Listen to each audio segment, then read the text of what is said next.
lot that the market is showing renewed confidence within Atlanta.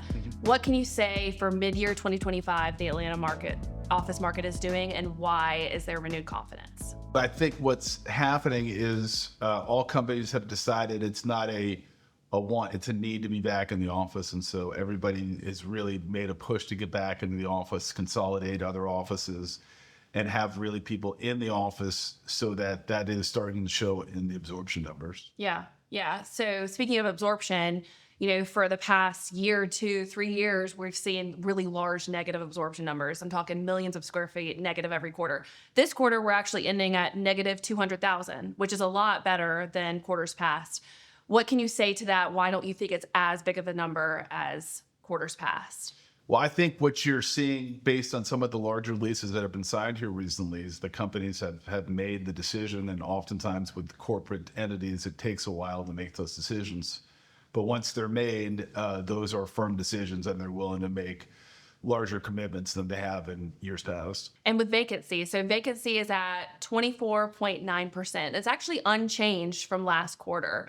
With that high of a vacancy rate, what are you telling tenants with the vacancy rate when it comes to their decision making? Vacancy rate is based on a lot of things. It could be market driven, it could be building driven. So a lot of what I'm doing is more in the Class A part of the office market. And with that, you're seeing, I know we've been seeing sort of the move to nicer buildings. Because of that, you're seeing that those buildings are often actually, the vacancy in those buildings are a lot less. The B and C, which are buildings that maybe are not surrounded by amenities, you're going to see higher vacancy rates there. I think that's sort of represented in those vacancy numbers. Okay. And then what about sublease space? Is sublease still on the rise in Atlanta office, or have you seen it come down from those record highs? I can only tell you what I've seen, and that is in years past, what we would see is that you'd have a lot of sublease spaces put on the market that were sort of pre-COVID, where it was more of an open space. And then after COVID, people decided, well, with COVID around, maybe we want more offices. So a lot of that space would sit. Nowadays, you're just not seeing that much of that office space constructed. And so I think you're seeing less of those subleases hang around. If there's more offices than the sublease, I think often you're seeing those lease a lot quicker than the old inventory. Yeah.